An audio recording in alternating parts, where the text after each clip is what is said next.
Okay, so part two, which was part one, which I filmed yesterday. So we're back in the shed today, guys. Woke up with a really sore throat. But anyway, what I'm going to do is for the inserts for the roller is I'm going to use some polypropylene plastic, and I'm just going to cut it out on the bandsaw.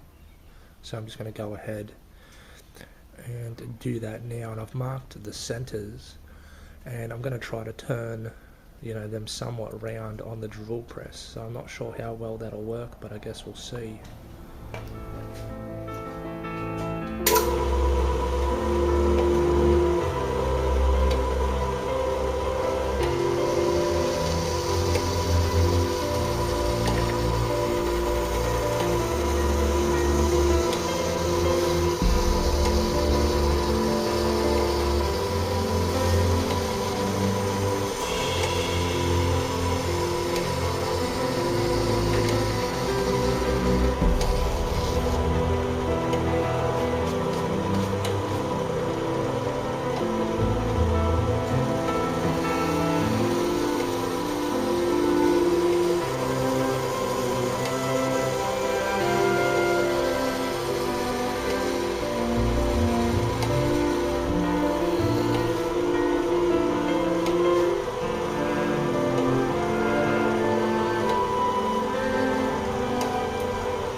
Okay, so we are back. My camera died during the last little segment, but I managed to pull out my phone and record just a little bit, and that'll actually get uploaded in a separate little video, and I'll put the link in the description.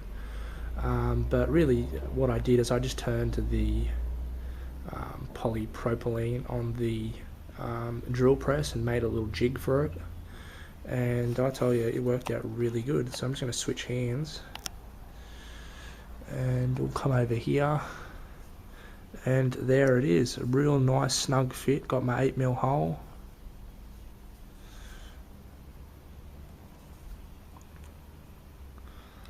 So yeah, I've just got to turn the other side, and there's the piece of polypropylene which you would have seen me cut.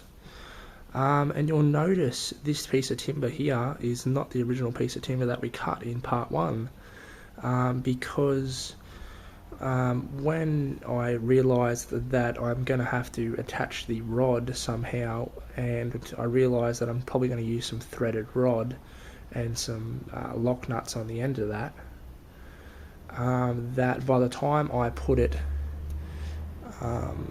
in between the two pieces, I really don't have any clearance for any type of fasteners on each end. So I just pulled this piece out of the scrap pile, and it actually worked out pretty well because I've still got enough clearance from side to side, and I've also got a little bit of hangover, which is what I wanted.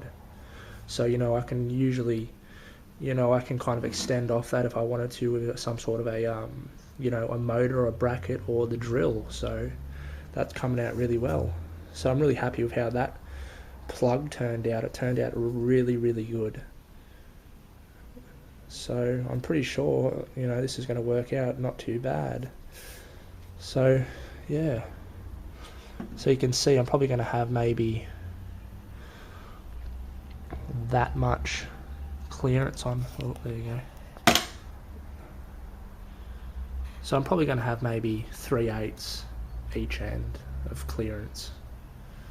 So yeah, I'm pretty happy with how that turned out. So stay tuned for I guess the next little series, and don't forget to check out that other video, link in the description.